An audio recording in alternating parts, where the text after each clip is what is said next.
Can you catch a football? The Packers need you. We're going to tell you who to start in that game and much, much more on the Week 7 edition of the Footballguys Daily Fantasy Power Grid presented by DraftKings. First, we're going to go to Vegas to look at the lines and the totals. Mr. John Lee, tell us, what is Vegas showing you this week? All the action this week is in Atlanta with the Rams, Atlanta Falcons. These two teams have great offenses, really not a whole lot of defense, but maybe the Rams have a defense now. I don't know. Maybe they do. Do they have a great offense? They have a purported great offense. I'll give you a little bit of that, but they do have some weapons, right? Can we agree on that much? Yeah. Okay. Yeah. Starting off on the right foot with Devin tonight. He's got the red black eyed Joe in record time. John, tell us, what other games are we likely to be looking at? You know, the Vegas value chart this week, when I did it, I was intrigued because the second highest team total on the main slate for DraftKings and FanDuel this week, the Buffalo Bills at 28.8 points. And we're going to talk about that game, but they're going up against Miami. I just don't know where those points are coming from. But if you can find them and they score them, there's a lot of value to be had there. Just below them, the Giants. The Giants take on the Arizona Cardinals, who have been giving everybody big fantasy weeks this year, and it's 27 points or thereabouts going into Thursday night. And beneath that, you've got some questions. You've got Green Bay. What's going on with Green Bay? They're playing Oakland. They got a lot of injuries. They're back and forth. They needed a 12th guy in the form of a referee to win on Monday Night Football against the Minnesota Vikings. And so they go up against Oakland this week, and then you have the Dallas Cowboys, who just lost the Jets. A lot of questions this week. So I said this last week. I thought that Vegas was intriguing. It led us down a path. I think we're seeing something very similar this week outside of the very obvious Rams-Atlanta game. And I think there's a lot of game strategy that we can talk about how to handle that game and what you're going to do, especially with these other kind of lurking teams and the value that they bring forth, likely at lower ownership. It was the Lions that they had the referee help with. I said the Vikings. I knew it. Yes. You had the right division. So there's that. All right, we're off to a good start. Let's keep moving on to quarterbacks. Devin, you seem feisty and ready to go. Tell us about the quarterback picks this week. Yeah, I mean, John started it, but with Jared Goff, and the matchup couldn't be better going against this Falcons defense that are 30th in touchdowns allowed, 27th in interceptions, and they've allowed 3 quarterbacks to go 300 yards or more. But Jared Goff didn't throw for 100 yards last week, so I don't know what to do. I'll look to you guys. I'm not playing him, and that's probably a mistake because there's probably a lot of people out there thinking the exact same thing that I am, but at least in cash, I don't think there's any way you can play Jared Goff. Atlanta makes a lot of quarterbacks look really good, and San Francisco has made some quarterbacks look pretty bad this year. So, John, you're playing him in cash. I've got 2 guys on my list, and he's one of them. I don't know how – 2 weeks prior to that, I'm not going to live on 1 week. He had 78 passing yards against the best defense in football to this point in the season. The 2 weeks prior to that, he had 900 passing yards. So average it out. He had 300 over the past 3 games. That sounds a lot better than 78 against the San Francisco 49ers. It doesn't have a PhD for no reason, folks. That's why they call him the scientist. Ryan, who do you like at quarterback this week? Yeah, I mean, it is tough. I'll agree with both guys, right? So Goff is on the list, of course, but Matt Ryan's $100 more on DraftKings, so it just seems like – That's the other guy on my list for the record. Yeah, I mean, so why not just play, for $100 more? Why not just play the guy who gets the 300-yard bonus literally every week so far this season and is, probably likely to do it again this week at home because his team only gains yards via the pass. They're likely to be behind again given how bad their defense is. Another one I like, though, and John alluded to it in the Vegas section, is Josh Allen. And it's a GPP play because we talked about that pricing. Ryan was $6,300. Goff was $6,200. Josh Allen is $6,500. So we know DraftKings has become kind of famous for matchup-based pricing here over the last couple of years. And Daniel Jones is priced, I think, 11th on the main slate. Josh Allen is priced 5th on the main slate. So you're not being clever anymore playing Josh Allen. But that will drive his ownership down, and their team total is 28. So John asked where the points are coming from. We've seen quarterbacks in the past who are large favorites who still produce big days because the points have to come from somewhere. It's a passing league. And if the team gets way ahead, it might be because Josh Allen throws 3 first-half touchdowns and chips in 40 rushing yards on top of it. So he's a GPP play, again, because of the price, but I do like the matchup a lot.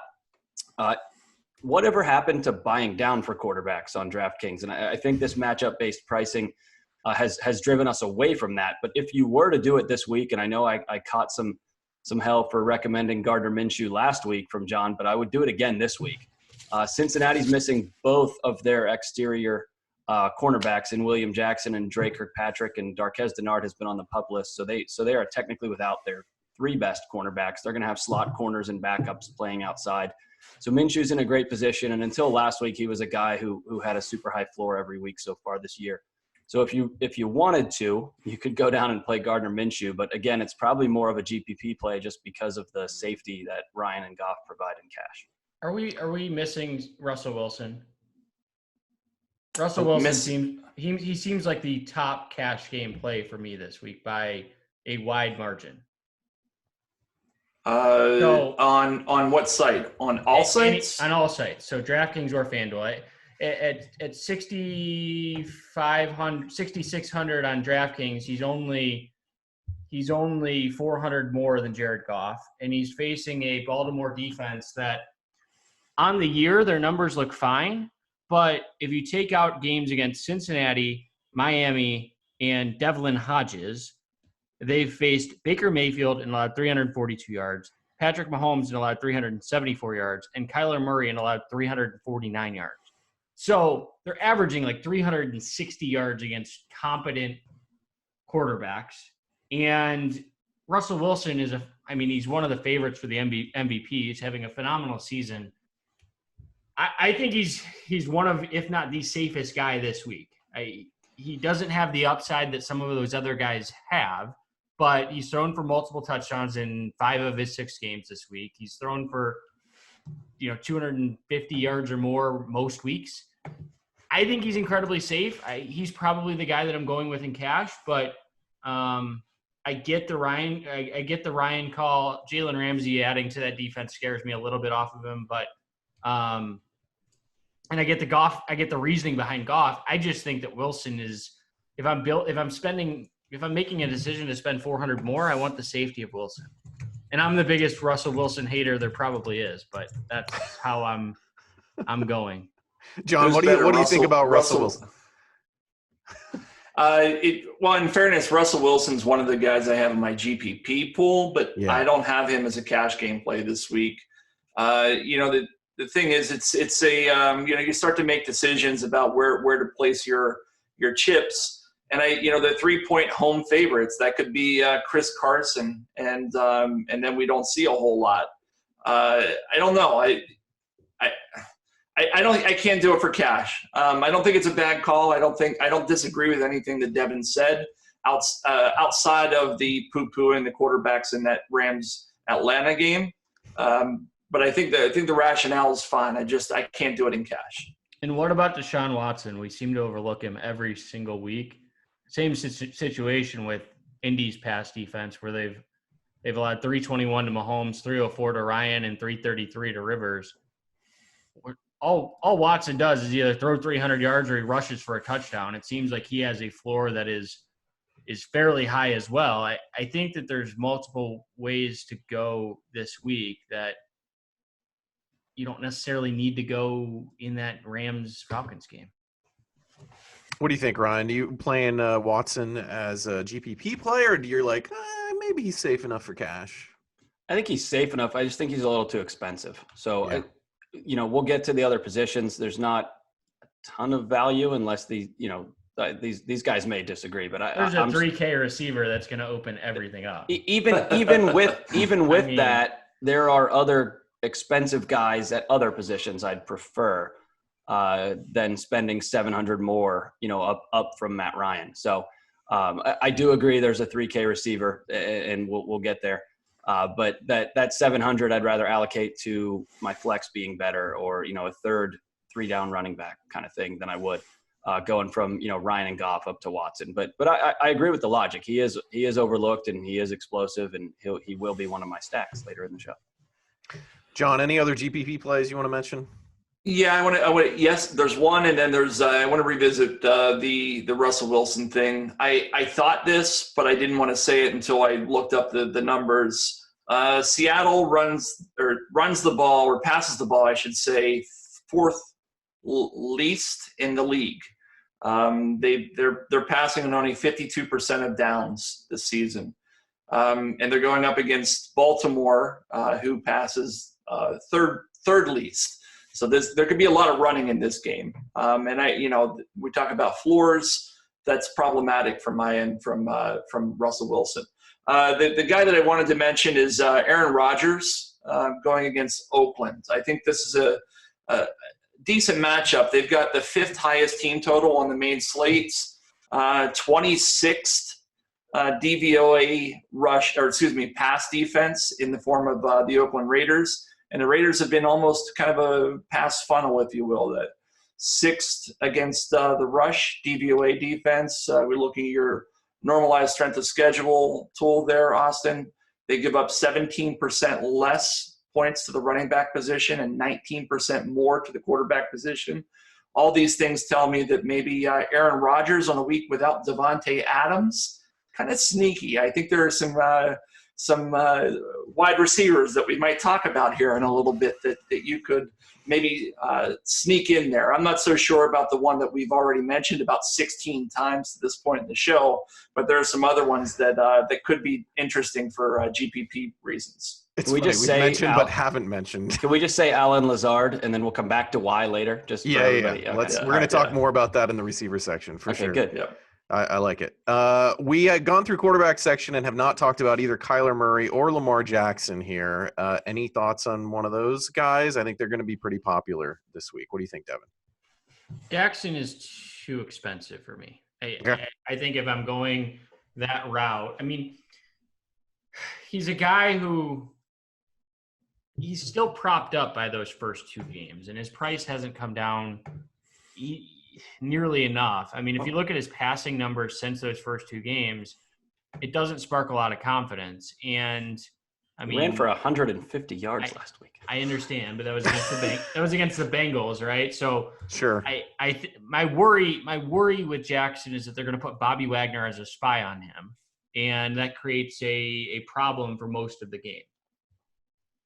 In a GPP, is he going to be too popular? I don't have the ownership projections up, but I would imagine that some people are going to gravitate towards him because of that rushing upside. So it's a scenario in which I don't hate the player, but he's not safe enough for me in cash, and I think he's going to be too popular in a GPP. So Steve's early ownership projections are that he'll be 11% owned both at DraftKings and at FanDuel. If you're going to play him on FanDuel. I've said it just about every week, is that you're not getting – it's unlikely you're going to get the 300-yard bonus with Jackson.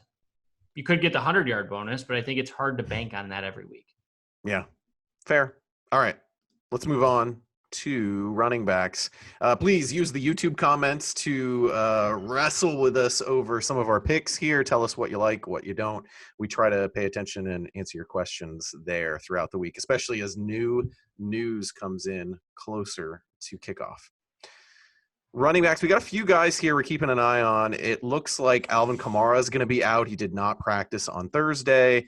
Looks like David Johnson is going to play. He got a limited practice in on Thursday. And then Todd Gurley seems like he's going to play, but we want to keep an eye on him. Those are the guys on my list. Ryan, let's go to you first to talk about running backs. Yeah, so there's kind of 2 clear top guys. One is the top of my list, and I think the other is the top of Devin's list. So I'll start with mine, and it's in cash, and it's Leonard Fournette. So we did talk about the Bengals having corners out and how that's good for Gardner Minshew. But anything good for the passing game is also good for the running game. You're going to get more chances to get down in the red zone, more chances to score touchdowns, which Fournette hasn't done at a clip that his yardage and usage would suggest this year. So you've got a little potential positive touchdown regression factoring in. Even besides that, you have the Cincinnati defense allowing over 43% of their yards via the run, which is the highest percentage in the NFL. And the Jacksonville offense gains 34.9% via the run, which is the 10th highest percentage. So it works. It matches up. Normally, the road running back is not the first thing we gravitate to, especially in cash. But for a player getting as much usage as Fournette, easy for me to say, you would still be okay going there, because no matter how the game goes, he's very likely to be involved in it. Another player that I like is Chris Carson. So we talked a little bit about Seattle and how they're going to move the ball. Carson is another of the 3 down backs. I mean, they're so few and far between here these days, but he is one that's safe, and he's still in 6,500 in DraftKings. So he's still a mid-priced asset, and he's a player that is being used, like a higher priced guy, an 8,000 price guy might be. So he's a 3 down back. So those are the 2 that I like in cash. Another that I like in GPPs is Tevin Coleman. So we have San Francisco traveling to Washington. So, it's GPP only because, of course, he's part of a committee, but also there's a potential hangover game situation here where they just had the big road win against the Rams that no one expected, traveling cross country, playing a bad team. So, don't think that they're going to go in and stomp Washington, but if they do, if they play like they should and how the script is how Vegas lays it out to be, Coleman, Steve had him at under 3% earlier today. I can't imagine that has changed too significantly. And so for the first string running back on a team that loves to run the ball, that's favored by double digits against a team that's very bad on defense in all phases, I'll take that. I think that's a good setup. So those are the few guys I like, and I have a couple more, but obviously we'll let the other guys talk and see if we don't get to the other ones here. John, what do you think? He's got my 2 cash game guys, Fournette, Carson. Those were both at the top of my list as well. I think you can make a case for, and it's a bit tough for me on Thursday night to really give you 100% backing on a especially in cash, because I think that's where we need to be very, very clear about how we're handling cash situations for subscribers, viewers, listeners, and so forth. But I think at this point, Joe Mixon is interesting at 5,000 on DraftKings. He's playing for a bad team, but there's no team worse in the NFL, at least in terms of DVOA rushing defense, than the Jacksonville Jags. They're giving up 14% more points to the running back position. And Joe Mixon is a guy that's, I think for both cash and GPP, for what it's worth, he's the focal point of that offense at this point in the season. So I think he's good for cash. Check my article for confirmation on Saturday, but that's where I'm at right now in terms of cash. I think for GPP though, it's really interesting this week. Saquon Barkley is going to go completely overlooked. He's 8,900, full practice today on Thursday. And he's going against the Arizona Cardinals, who do not defend runners well. They don't defend anything well, for what it's worth. What's Buzzard have Saquon at right now? On FanDuel, he's got him at 29%, and on DK, 17%. The FanDuel price is much, much better. Yeah, and I think that's why. At 17%, he's the 1, 2, 3, 4, 5, 6. He's like the 6th or 7th most owned running back, and he brings as much upside to the table as any running back in the league when he's healthy. And he practiced in full today, as I just said. So I like him quite a bit. I think you could make a case, and I looked at this earlier, but both of the San Francisco 49ers running backs, they're 9-point favorites this week. They go up against a Redskins defense that has done nothing to stop running backs all season. The issue is people don't like taking a stance on Tevin Coleman or Matt Breida. Both of them have looked great, but nobody wants to pick one because they're afraid the other is going to go off. Well, if you've got two lineups, don't be afraid to take one with Breida and one with Coleman and build the very same lineup around them because they're about the same price. And I think I looked, they were like 1% and 3%, which is just absolutely insane given the implied game script and the matchup. The last one that I'll throw out there is Kenyon Drake against Buffalo. I think Buffalo, they're 17-point favorites, so they should blow them out. Kenyon Drake, though, he's gonna touch the ball probably 16 to 20 times in this game, and many of those being through the pass. And he's 4,100 DVOA. If you look at what Buffalo does, you can't pass against them. The only thing you can do against Buffalo is rush. And so I think that there's an interesting spot for Kenyon Drake here. I suspect he scores the lone Miami touchdown, and he finishes with 4x or more on his $4,100 salary over at DraftKings. Devin, who you playing at running back? Favorite guy this week is Dalvin Cook by a wide margin. So Cook is facing a Lions defense that might have the worst linebacking core in football in Gerard Davis, Christian Jones, and Tavon Wilson. They've allowed 5.1 yards per carry this year, which is the fifth worst in the NFL. And they haven't faced a top 10 rushing offense this season. So they're really struggling against basically not good offenses. They've played so far this season some really, really struggling teams. So like they played the Packers, the Chiefs, the Eagles, the Chargers, and the Cardinals. None of those are within the top 10, and only one of them are in the top half. So a majority of their games are against bottom tier teams, and they're giving up 5.1 yards per game.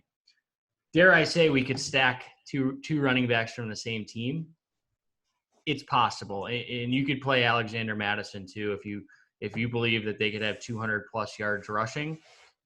We've seen it before where Madison has 60 or 70 and Cook has 120, 130, and Madison is incredibly cheap. I would never do it in cash, but it's something that at 4,600, all it takes is Madison to break one. Similar to Kenyon Drake, it's I like Kenyon Drake better, but if you think that Kirk Cousins is only going to throw the ball 10 or 15 times like he did earlier this season, and they have success, it's not. No one will do it. I'll throw one in there, but no one also did Ricky Seals-Jones. So. Oh, he had to get that in, didn't he? What was it? Yeah, I think the over came in on when he was going to talk about Ricky Seals-Jones, though. Deservedly so. Deservedly so. Yeah. That was a good call, Devin. It was a good call. I like how, Twitter had your back when that happened. They're like, I thought of Devin. He had the Ricky Seals-Jones call. Devin's an idiot for Carlos Hyde over David Montgomery. He's an idiot for Ricky Seals-Jones. Like, there's a trend here. Yeah, we need to figure out why you're an idiot this week. Could be Alexander Madison. Austin, real quick. Yeah. You mentioned at the top of running backs that Alvin Kamara may not play. Yeah. What are you guys doing with Latavius Murray? No thanks. You just wanted to hold up the UCF No, but sign. it's serious because I'm thinking about playing him. Question. I'm thinking about playing him because he's going to touch the ball a lot. He's 5,100. I know he's a limited player, but he's a starting running back on the cheap. So usually, a lot of people played Malcolm Brown last week, right? So, at Chicago though. That's so last week Latavius Murray. I wrote my article. I had to scratch it out on Sunday morning, but Latavius Murray was going to be my highest owned player until I found out that Alvin Kamara was active. I had him at 80% in GPPs. Whoa. So I was super high on Latavius Murray last week, and he actually looked good when he did get on the field. I think am I mistaken in thinking he scored a touchdown? I got called back on a penalty. You don't have to answer that, but I think that did happen. Didn't watch that game. The truth is the matchup here is what's really dissuading. Chicago, 8th DVOA rush defense. I know last week you can come back and tell me what they did last week against the Oakland Raiders, and I can't really dispute it outside of saying that funny things happen in Europe. Well, part of it's Akeem Hicks is out too, so he's a big part of that rush defense. And so is he going to be out this weekend? He's out for the year. Okay, so do we think that that's going to be the difference maker for Chicago, that they're just going to give up 150 yards and 2 touchdowns to opposing running backs for the rest of the year? Because if that's the answer, I think that's a bit much to expect that every game. I think they're going to be worse than 8th. I think they'll be a middle of the road run defense, but Murray the problem is he's not as cheap. I don't think he's as cheap as he was last week. And Malcolm Brown was cheaper than he was. That's true. So the price is sort of prohibitive. Like at 5,300 on FanDuel, I could do it. On DraftKings at 51, I can't pay 51 against the Bears. You can get another starting running back in a better spot. I'd rather play Frank Gore. Third lowest team total on the entire slate. I'd rather play Gore against Miami. Yeah. Who's to say that Frank Gore is the starting running back in Buffalo? He's the starting running back. Okay. He's a committee guy now. All right. Singletary's had like 5 touches. He was hurt. He's been hurt. I agree with that. I'm struggling with that. He played 75% of their snaps in week one. Week 1 as a rookie on the road. But so. in his all right. That's actually a good question, guys. Who are you playing? If you're playing they're 17-point favorites, right? Yeah. If you're playing a running back from that squad, is it Singletary or is it Gore? It's Gore for me. Not me. I think it's Singletary for me. It's Gore's job to lose. All right. He's a veteran. He has done nothing to lose that job to Singletary. All right. Well, two against one. 2 against 1. We'll see how it plays out. This could be Devin's. He's an idiot, but he's right. I've been right on Frank Gore like 3 times this year. Yeah, Devin's the Frank Gore whisperer at this point. Yeah, although he's so old, you need to kind of yell. Let's. Any other thoughts on running backs here, guys, before we move to receivers? All right. Good. Please be sure to hit subscribe, hit that bell. We're trying to get to 10,000 subscribers. I think we're getting pretty close. We want to run that special contest, so help us get there by subscribing to our channel. Wide receivers. We alluded to it at the top of the show. Green Bay receivers are totally banged up. Looks like Devontae Adams will not be back. It looks like Geronimo Allison's probably going to miss. MVS looks like he might go, but probably not. So they may be without their top 3 receivers, and Jimmy Graham looks like he might not go either. So they could be without top 4 route runners here. What do we do with that situation? And the other guys we're keeping our eye on, Sterling Shepard is in concussion protocol. He had a concussion earlier in the year, so that makes it a little dicier. He may not go this week. And Patrick Peterson is returning on the other side. That may impact the Giant pass catchers as well. Let's go to John first to talk about receivers. Any of those situations interest you, or are there other guys you're looking at? Yeah, I mean, the situation that you described that's interesting is finding the receiver for the Packers who's going to catch the ball this week. And they've got the 5th highest team total on the board. Let me rephrase. They've got the 4th. They're tied for 4th with Atlanta, a team that we've talked about quite a bit. So who do you like there? With all the injuries they have, I think there are a number of ways to go, but we've talked about Lazard, right? Alan Lazard, he's $3,000. He's going to be crazily high owned. Right now, Buzzard's got him. He's not even on the board from what I'm seeing, but this is Thursday night. Yeah, it's going to be like 20%. So so ignore that. If you're one of these people who's building lineups early, it's going to end up 20+%. I'm sure of it by the end of the weekend. So that aside, I think that's the free square for cash games. I think for GPPs, by the way, if he's 20%, you have to be at least even with the field because of what we're looking at there in terms of situation. I've already talked about how good Oakland is against the rush. So I really do think that this is a game that Green Bay can win through passing. And so having a 3K crapper, as my buddy Dan Bach used to call them, he's not a crapper though. Yeah, having him. I mean, he looked great in his first game last week, right? I mean, he looked legit. So we don't need to talk any more about him. Westbrook, D.D. Westbrook. at Cincinnati, 4,900. He's a guy that's due for some positive regression in terms of scoring and outputs. And he's got a great matchup against a team that hasn't done anything to stop anybody all season. They're 30th DVOA against the pass, and the last cash game play. So those are all cash game plays. I think T.Y. Hilton, nobody's going to be thinking about him this week against Houston. I love the matchup in terms of personnel and what his speed against Houston's slower defensive backs. And I think that 5,900, he brings both a floor and an upside that I'm entirely comfortable going after, especially when the drop to the wide receiver 2 there in Indianapolis is fairly significant. And just to be clear, you don't have an issue playing both Westbrook and Fournette in a cash game lineup together because it's the Bengals here. No, because it's the Bengals, and you're probably getting. I mean, I don't know. This is. I would put Ryan on the spot, but I'm guessing you're getting about 65% of the offense. I mean, I know Ryan does that kind of thing in trend spotting, but I'm guessing you're getting almost two-thirds of the Jacksonville offense by combining those two players.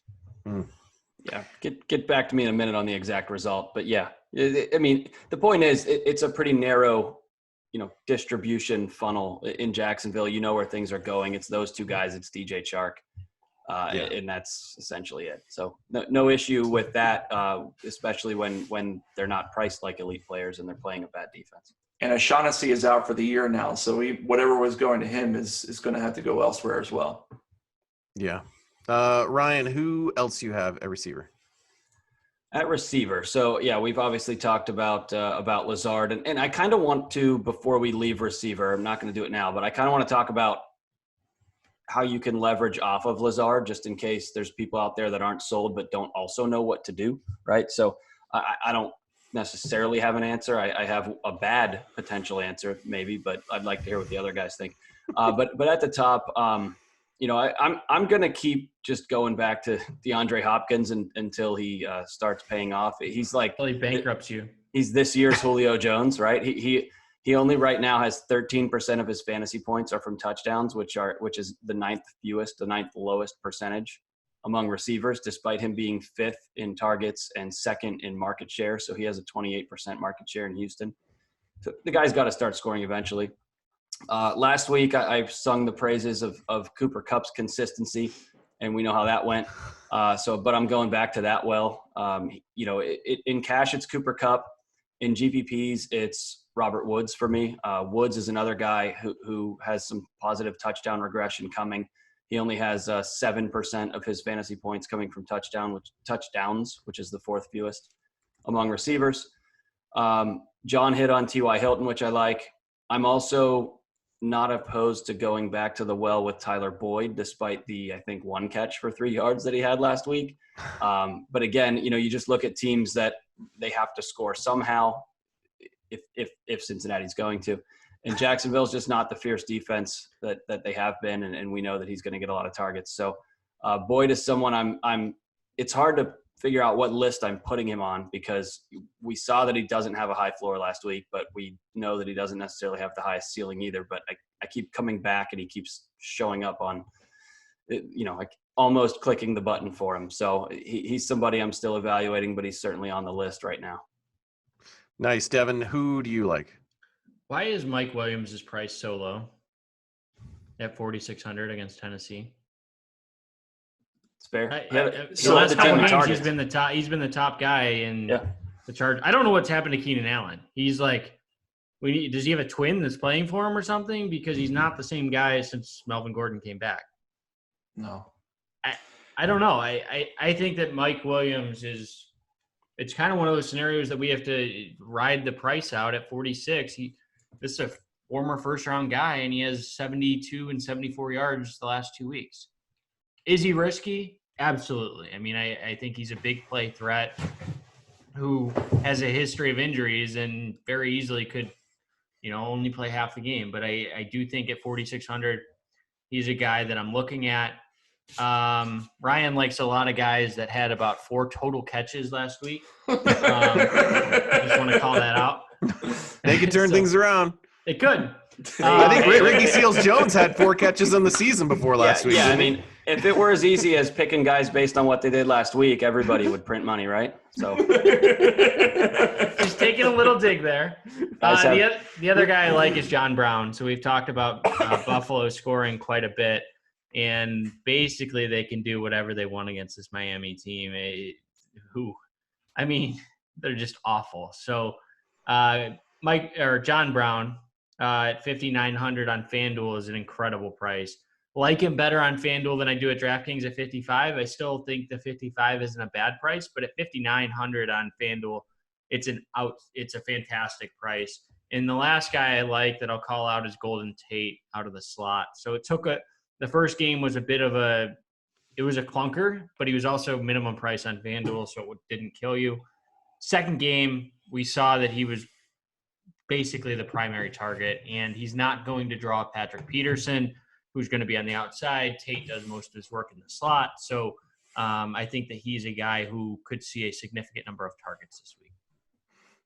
Yeah. As a cash game play. I don't love Tate.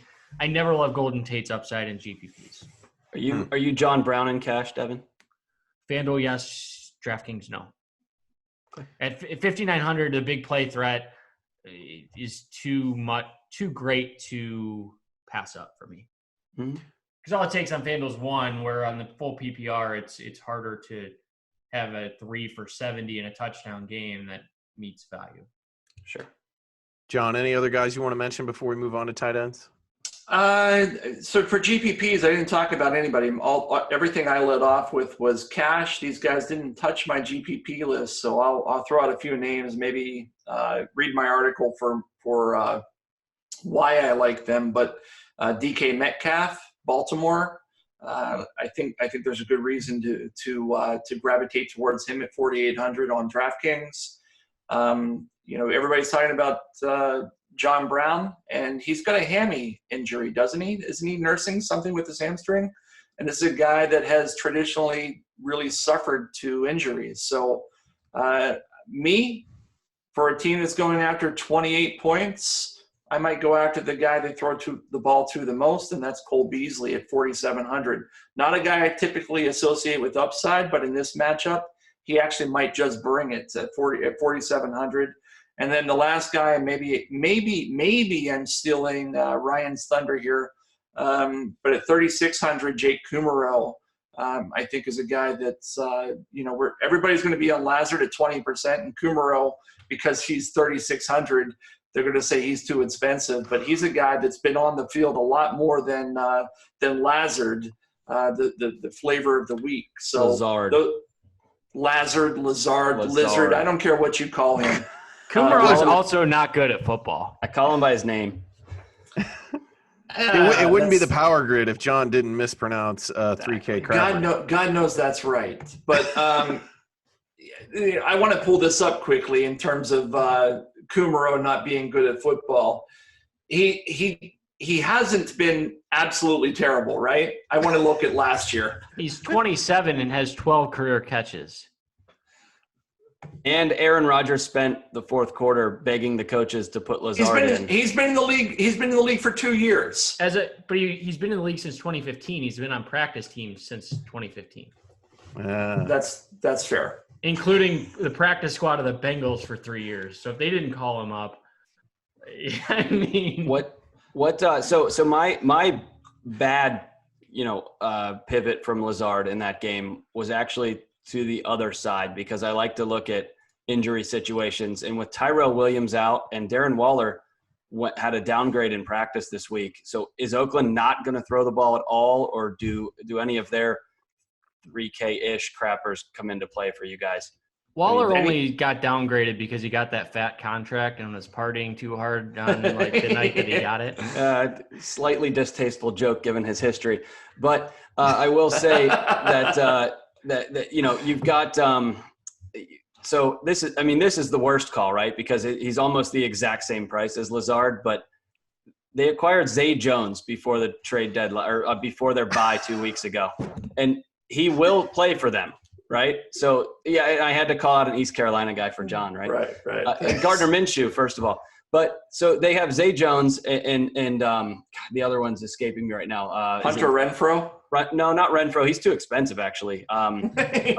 Davis. Davis. Trevor Davis, who scored on a long run the other day. I mean, are they not going to throw the ball to anybody? That's all I'm asking. Right. All right, we're jumping the shark with all this talk. We're digging pretty deep here. All right, I agree, but Julio Jones is bound if you like Matt Ryan, and we'll get into stacks, but at some point. Well, that's what I was going to ask. If with Jalen Ramsey joining the Rams this week, does that dampen your like of Julio Jones here? No. Yeah, I'd like it better if Marcus Peters was on him. Different schemes. There's a lot that needs to happen, and I don't think it all gels in a week. Whether you're on offense or defense, I mean, it's not going to scare me away.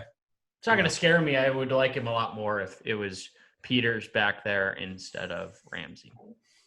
Because in schemes, they can play man coverage and you can just shadow him. In zone, that's where he could have a bigger – zone's more of a team thing. But well, yeah, that's what I was wondering. I was like, to make it easy on him, does he end up in more shadow coverage because a little bit less to – just follow this guy around. That's your job. Yeah, I mean, right?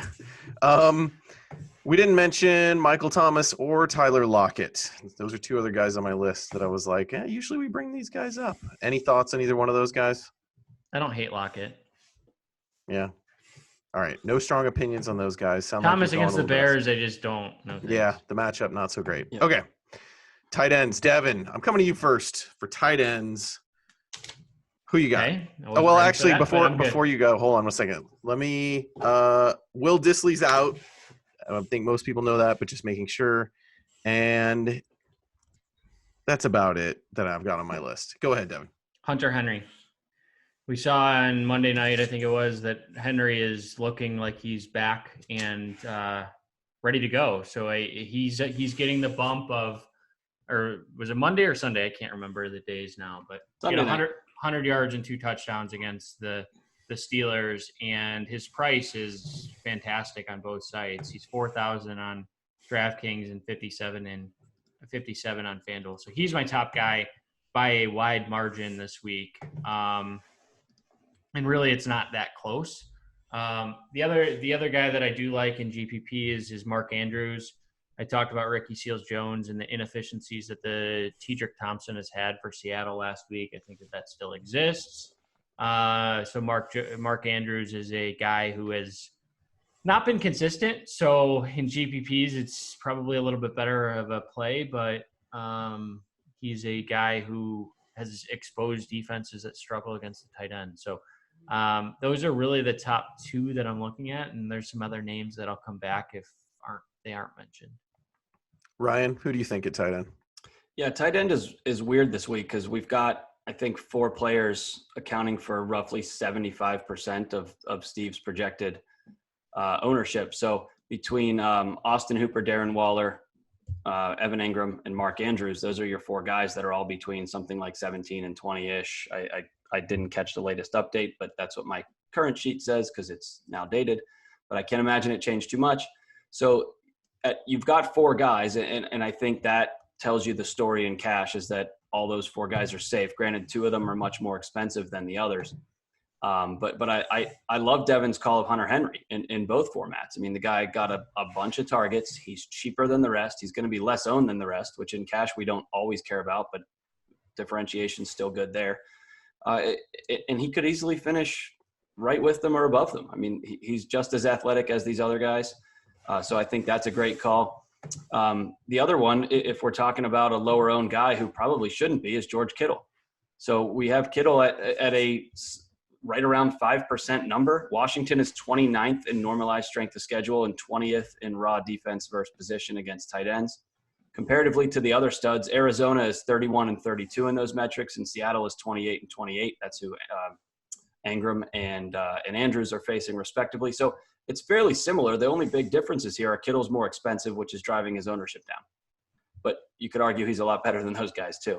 And if San Francisco does happen to struggle and that game doesn't go like we think, where they can grind it out and run, then Kittle's going to be involved, and he's probably involved anyways.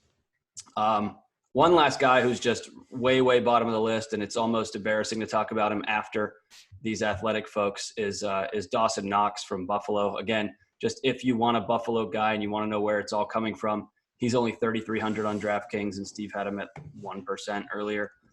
So tight end scoring tends to follow what projected team total, and Buffalo does have the second highest team total. He's averaging 4 targets in his last 4 games, which isn't great, but again, he's cheap for a reason. So he's another guy, if you just wanted somebody way off the board at tight end to get away from that big cluster of ownership, he's someone to look at. John, do you agree with what these other guys have said about tight end?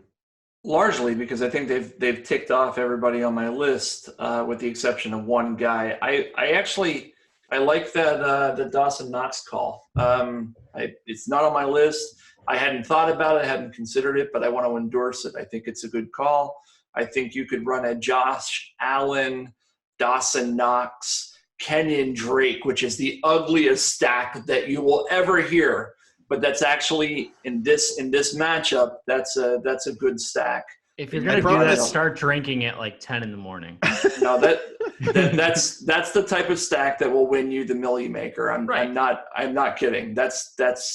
That's a good stack right there. I wasn't making fun of it. Just the names that you're going to have to convince yourself to click. Yeah. You're going to need a couple beverages before you do that. In fairness, that is entirely true, which is why I called it an ugly stack. But the YouTube comments are going to roast you for that one. All right. The only guy on my list that you guys haven't talked about, or I don't think I didn't hear it, was Evan Ingram, right? We kind of talked about it a little. Maybe because it's too obvious, but Arizona has absolutely bled fantasy points to the tight end position this year. And Ingram, if Sterling Shepard doesn't make it through concussion protocol, we heard Golden Tate from Devin already, but the secondary receiver to him is Evan Ingram. 6,500, no problem paying that.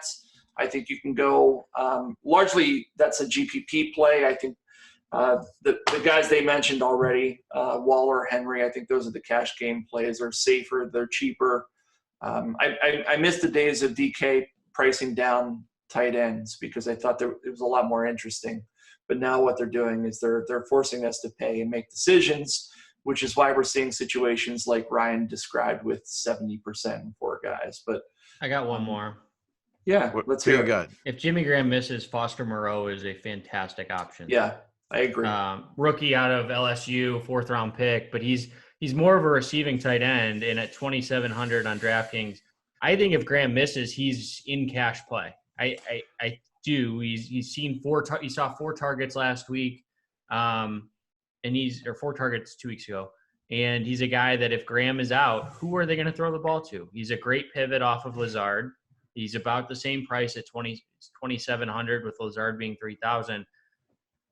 You have to basically tell yourself, are they just going to run the ball the entire game? Possible, but they're going to have to throw to somebody. So I think that Moreau, if Graham is out and it's looking more and more like he might be, I would still prefer Hunter Henry, but I do think Moreau is a decent GPP play and maybe cash viable if you had to go there, but I'm probably going Henry. Ryan waved to the red, black-eyed Joe. What do you got, Ryan? I quickly want to mention that Foster Moreau plays for the Oakland Raiders. I was going to say, Mercedes Lewis is the guy I had on my list behind Jimmy Graham. So if Waller's out, though, everything Devin says makes sense. Yeah. And scratch everything I just said. Do you have any? Can I interest you in Mercedes Lewis at all? No. Excellent. Let's move on. John, in cash, are you playing the Buffalo Bills because they're playing the Miami Dolphins? Yes. Is there any question there? Let's move on. Yes is the answer. 4,300. I'm happy to pay it. I do wish that it wasn't. The guy Fitz Magic under center. I'm like, what the hell is he? I wish he it wasn't have a 6 touchdown game. I mean, the dude is super smart, right? I mean, literally super smart, and he's a guy that I think they're going to put him out there to limit, a lot of the hurt that this team has experienced over the first 6 weeks. And so, I mean, you're shaking your head and you know more about this team than I do. But as a Dolphins fan, I'd much rather see him out there than Josh Rosen or anything else that they have. Well, but it depends on how high a draft pick you want. Well, there you go. I'm still playing the Bills at 4,300 in cash, and I'm not thinking twice about it because there's nothing else that looks good to me that I'm willing to do.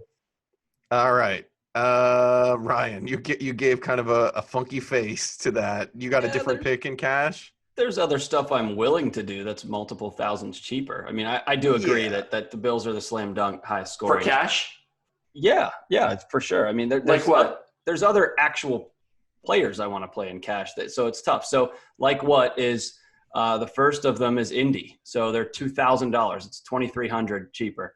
Houston allowed 18 sacks in their first 4 games, and they haven't allowed very many in their last 2, but they faced Atlanta and KC, teams that don't get after the passer. So along those same lines, and this switches to GPP though, is the Giants at 2,500. So Arizona allowed 20 sacks in their first 4 games and then faced Cincinnati and Atlanta, neither of which have a pass rush. So Atlanta's the common bond there, that both those teams had given up a ton of sacks and then, faced Atlanta plus one other team that can't rush the passer. So, but Indy I would do in cash because it's just so cheap. And I'm just a sucker for trying to jam in three down running backs in my cash lineups. So it is tough to do that and pay for the highest defense, right? Especially when, like you said earlier, you've got to pay up for tight end now too. So the what are we doing this week? We have a new thing where we're sub 2,000 on DraftKings. Do any of those interest any of you guys in the GPP setting? Not this week. No. In a GPP setting, I will always do this. What about Washington at home, 1,700? Sure. I'll take 4% at that. I'd rather go the Colts at 2. I wouldn't get so concerned about 1,700 versus 2,000 as a magical number, right? So the Bengals at 2,100. That's fair. The Colts at 2,000. If you wanted to go the Redskins at 17, fine. But San Francisco runs the ball too much for me, and they should just be able to pound the ball and run it all game.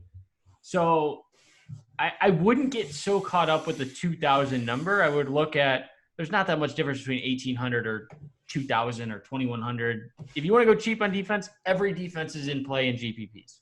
That's right. Yeah, I said this a few weeks ago, and I think you can go – this is blasphemy, but I think you can go with the Dolphins defense this week. Josh Allen, he's been in the league for 2 years. He's thrown more interceptions than he has touchdowns. And the Dolphins are 1,500. So all you need is one defensive touchdown there. So I mean, I think we're all speaking the same thing here. But don't be afraid to go off the map here. I think for GPPs you can do anything you want. I'm not sure I agree with Ryan's alternative cash game plays, but I'll respect him enough to not give him a whole lot of slack. Let's move on to stacks. You skipped me. Did I skip you? Tell me about defenses, Devin. I'm either going with a GPP. I think most people are going to be drawn to the Bills, and the 49ers make a pretty good pivot at 41. So I don't think that they're going to be that highly owned. This defensive front has been dominant with Nick Bosa and DeForest Buckner, et cetera. So in GPPs, I almost prefer the 49ers to the Bills. Yes. The Bears, I think, are a good defense coming off a bye against New Orleans. They prepared for 2 weeks, and we've seen teams against the bye, and they're at home. And then I think the Tennessee Titans at home against the Chargers are a sneaky play because of their price. So they're priced up. They're 5th in the league in sacks with 18. So I do think that they do have a decent pass rush. And we've seen Phillip Rivers, who has these games where he'll throw 2 or 3 picks. So it's possible. Dig it. Let's talk about stacks. John Lee, you got some stacks? Stacks, let me see what I got here. Was that papers you were moving around? You're using actual papers? What? I got papers, yeah. Nice. He's old. I'm old. I'm like 50% older than Devin. I was thinking about it. Tell us what's on the papers. Minshew to Westbrook at Cincinnati. I think this is a nice stack. It probably Minshew is going to be popular. Westbrook, let me just quickly look. It looks like he's, at least as of Thursday night, he's 9%, not in the top 10. So I definitely like my chances there. One that is going to be more popular is Goff to Cooks. I know that Ryan talked earlier about going back to Kupp. Kupp is the most, at least as of Thursday night, the most widely owned wide receiver on DraftKings and tournaments. I'm happy to take any of those receivers, and so I actually defaulted to Cooks because he's the least owned. And by the way, it was Woods. It wasn't Kupp. And now that I'm looking at it. And then the last one, we're talking about Dawson Knox. What about Duke Williams? He's a guy that they played quite a bit in Zay Jones after he was traded. Duke Williams is a player. What is his salary? I think it's close to min, 3,600, 3,000. I love the stack. Josh Williams to Josh Allen to Duke Williams. I think that's one that I'll take, trying to capture some of those 29 points that Vegas is pinning on the Buffalo Bills. 4,100. 4,100. He did get that high. 4,700 on FanDuel, though, so he's near min price on FanDuel. Yeah, that's where you want to play him. That's that matchup pricing. Devin, who are you stacking? So I'm trying to stack a game that you guys can get your red black eye Joes ready. Andy Dalton and Auden Tate. I don't know where the Jaguars' heads are at with losing Ramsey. It's going to go one of two ways, right? It's a stretch, but we've seen games in which, Kyle Allen tore this defense apart. I mean, they didn't. But why Auden Tate? Why not Tyler Boyd? I like Auden Tate this week because he's seen more recently. He was better last week. He is correct. He had 11 targets last week. And DJ Hayden out of the slot, I think, is a better player at this point than the outside corners in Jacksonville. I know AJ Bouye is good, but is he going to shadow Auden Tate? Maybe, maybe not. And if he doesn't, I think it's a decent leverage play. I'm not really that thrilled with it, but that's one of my stacks. The other one that I do like better, like I mentioned earlier, is Josh Allen to John Brown, but we're doing that every single week, like we talked about earlier in week 1. And then I'm going Deshaun Watson and Will Fuller. So Will Fuller dropped about 2, maybe 3 touchdowns last week. Yep. And he scored 3 touchdowns the week before. So I'm going back there. I think it's a stack in which people are going to be bummed because he should have caught 2 touchdowns last week. And some people are going to be like, nah, I'm not playing that guy. But I think you can go back there. He should have caught 3 touchdowns for 2 consecutive weeks.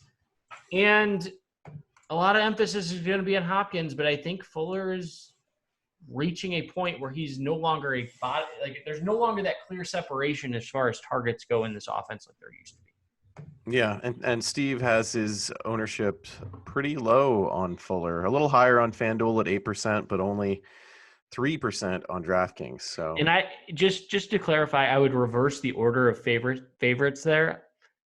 Auden Tate and Andy Dalton are way down on my list, but it's a stack that I do want to take one shot with. All right, Ryan. I just want to point out that I got skewered for recommending Auden Tate last week. That was last week, Ryan. That exactly. was so 7 days ago. And yeah. But we know that Devin only picks guys based on what they did the week before. Yeah, because Ricky Seals-Jones has been great every single week. That's right. So in Houston, I like the Will Fuller one especially. Steve has him at 3%, which I'm shocked at how low that is. Right. So any part of that game, I mean, we mentioned Hilton, we mentioned Deshaun Watson, but he was like the 7th quarterback we mentioned. So maybe he'll go a little overlooked compared to the top. So I like that game a lot. The other game I like is the Cardinals at Giants. So what about Daniel Jones, Golden Tate, Evan Ingram, and Larry Fitzgerald? Yeah, love it. And so, Devin made great points. I had just Evan Ingram written, but Devin made great points about Golden Tate. So I threw him in too because, the slot works. Everything's good. And so, that is what you want with those guys. And so I think that's another great game stack. Put Saquon and David Johnson in there just for fun. And hope it's 52-49. Oh my gosh. All right. That may be a bit overkill. All right, fellas. Parting thoughts. Any guys you forgot to mention? Any other things? Yes. Let me go real quick. I just had something come up and I have to log off. So yeah, do it, man. My parting thoughts are, well, I don't have any because sorry, quick little home emergency here that I have to go log off. So just allow me to go. And thanks for watching the show and comment on YouTube. Talk to you guys later. See you later, buddy. Bye.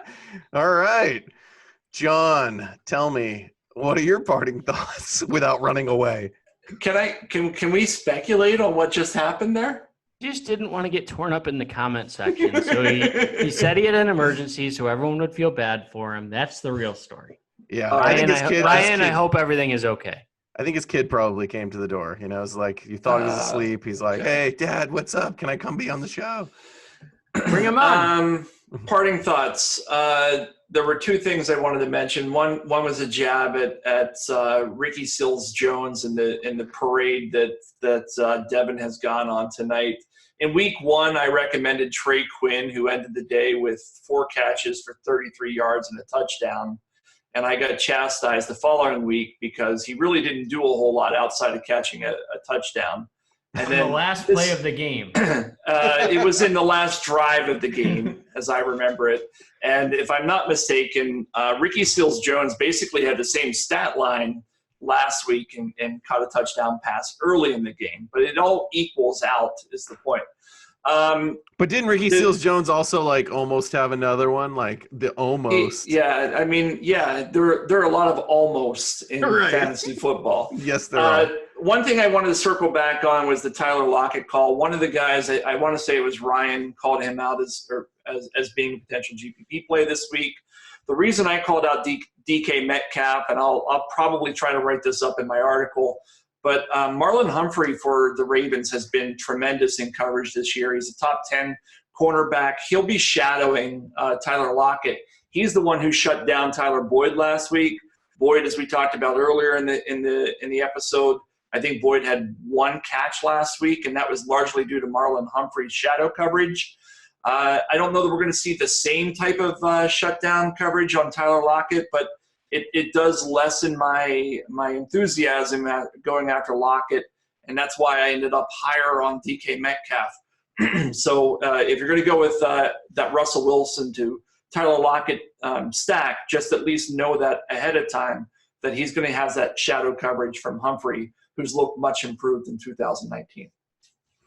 Devin, parting thoughts?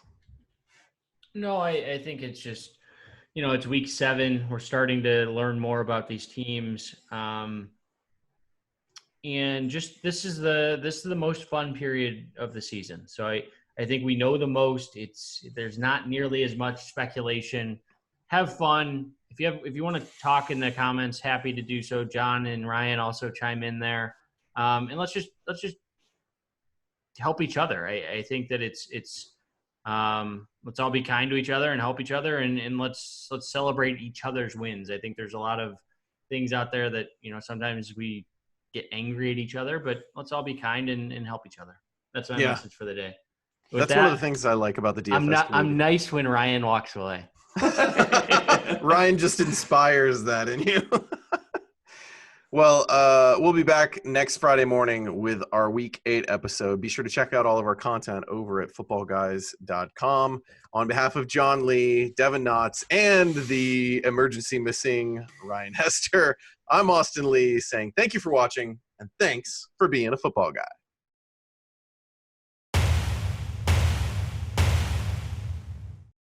To check out our content at footballguys.com, click the button on Devin's face. To subscribe to our YouTube channel, be sure to click on the button on John's face.